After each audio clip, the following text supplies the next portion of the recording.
Hola a todos, mi nombre es Dina Pérez Martínez, estudiante del programa de doctorado en Ciencias de la Educación con la Universidad Pedagógica Experimental Libertador de la República de Venezuela.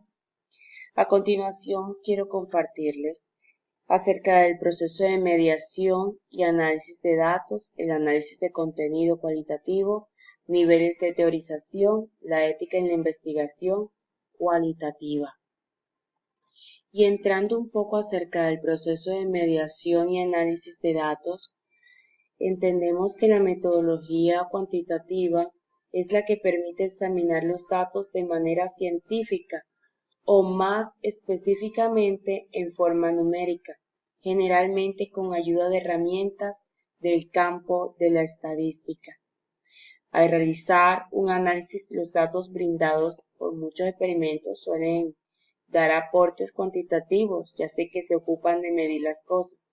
Sin embargo, otros métodos de investigación, tales como observaciones y cuestionarios, nos pueden producir información cuantitativa y cualitativa.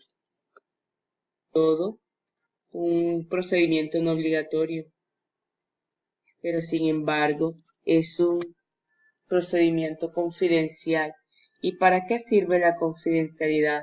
Sino para fomentar la franqueza y la apertura en el procedimiento, garantizándole a las partes que cada declaración, propuesta o mecanismo de solución no van a tener ninguna consecuencia posterior diferente a la que se haya establecido en el procedimiento de mediación.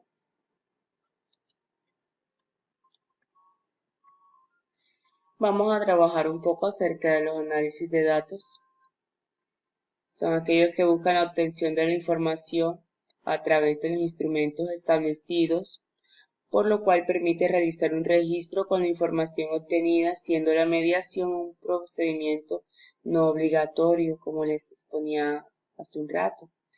El análisis acompaña el proceso de recolección de la información desde su inicio, guía el trabajo de campo y permite profundizar en los temas emergentes durante las posteriores inmersiones en el campo. Incluso, algunos investigadores cualitativos incluyen el proceso analítico como un apartado más del trabajo de campo, a diferencia de lo que ocurre en otro tipo de investigaciones.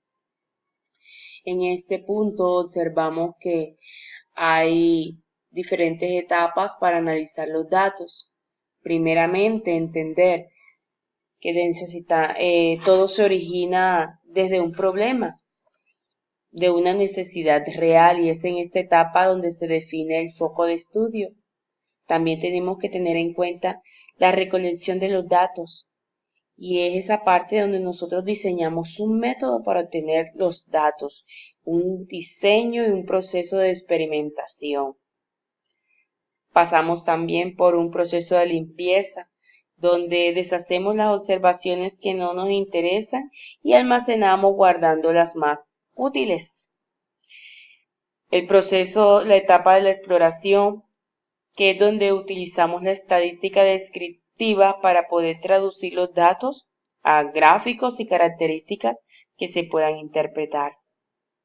Pasamos a la siguiente etapa, que sería un análisis, ese contraste de hipótesis de la información de la población y la muestra de estudio.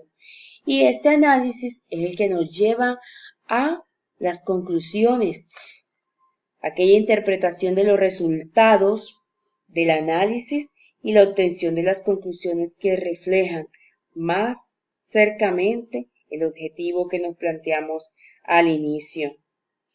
Y existe una frase muy célebre que dice: reorganizar nuestro sistema mental para reaprender a aprender. Debemos actuar y luego reflexionar sobre nuestras acciones, y creo que es la mejor forma de llegar a la construcción de nuestro propio método, porque el método es el camino y al mismo tiempo la meta. Nuestra formación como doctorandos e investigadores, en la medida en que nos hemos incluido como sujetos en permanente construcción en el proceso investigativo. Hablemos un poco ahorita acerca del análisis de los contenidos cualitativos. Y este se enfoca más que todo en aquel que nos ofrece la oportunidad de investigar sobre la naturaleza del discurso. Es un procedimiento que permite analizar y cualificar los materiales de la comunicación humana, tales como el código lingüístico oral, el icónico, gestual signado, entre otros. Y sea cual fuera el número de personas implicadas en la comunicación, se pueden emplear cualquier instrumento de compendio de datos como agendas, diarios, cartas, cuestionarios, encuestas, test proyectivos, libros, anuncios, entrevistas, radio, televisión. Todo que nos ayude a arrojar mejores resultados en los conocimientos. Krippendorff, en 1980, define el análisis de contenido como la técnica destinada a formular a partir de ciertos datos inferencias reproducibles y válidas que puedan aplicarse a un contexto. Esta técnica, según el autor mencionado, sitúa al investigador respecto de la realidad en una triple perspectiva, en que los datos, tal y como se comunican al analista, deben conservarse, al igual que el contexto de los datos y la forma en que el conocimiento del análisis obliga a dividir la realidad. El análisis de contenido se configura como una técnica objetiva, sistemática, cualitativa y cuantitativa que trabaja con materiales representativos, marcada por la exhaustividad y con posibilidades de generalización.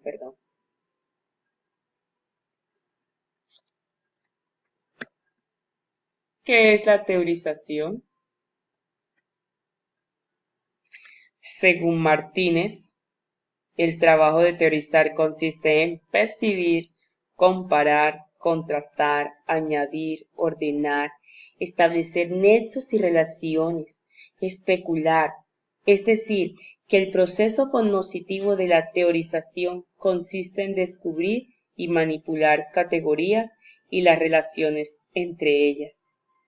Este autor propone un procedimiento que consiste en ir del todo a las partes y de las partes al todo, aumentando cada vez su nivel de profundidad y de comprensión.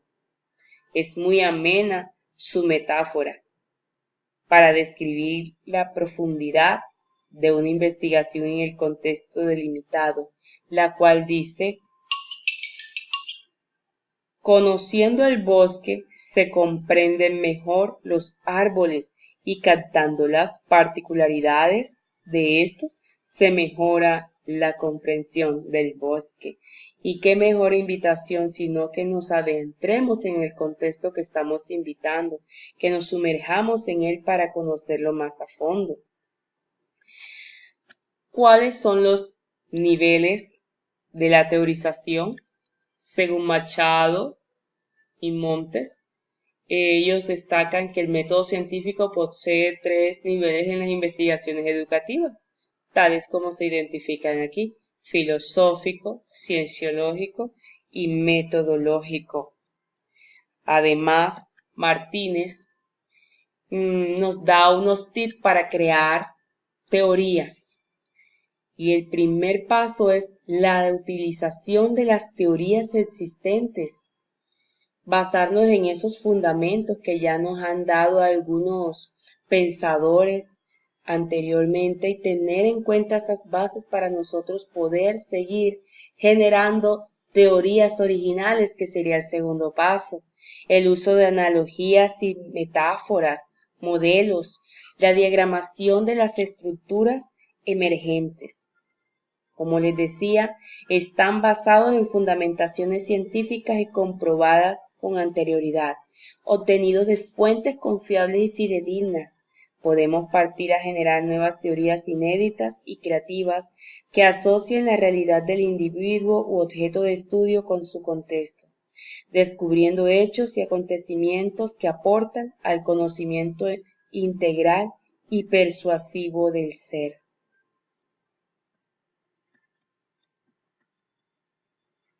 La ética en la investigación cualitativa. ¿Saben? Internacionalmente se manejan códigos éticos para promover la buena conducta y procedimiento en los diferentes campos ilustrativos del campo profesional, válgase la redundancia. Por tanto, el campo de la investigación no es la excepción. El manejo de la información, la reciprocidad, la credibilidad, etc., son principios esenciales que apuntan al buen manejo del buen ejercicio del contexto de la investigación cualitativa. Aquí está un aporte donde dice que el investigador se enfrenta al problema de cómo acceder a las fuentes de información y a las personas que pueden garantizar o facilitar su acceso al campo. Debe decidir con quién entablar contacto, cómo hacerlo, cómo mantenerlo. Y es el tipo de relaciones que establece con determinadas personas y grupos focales. En definitiva,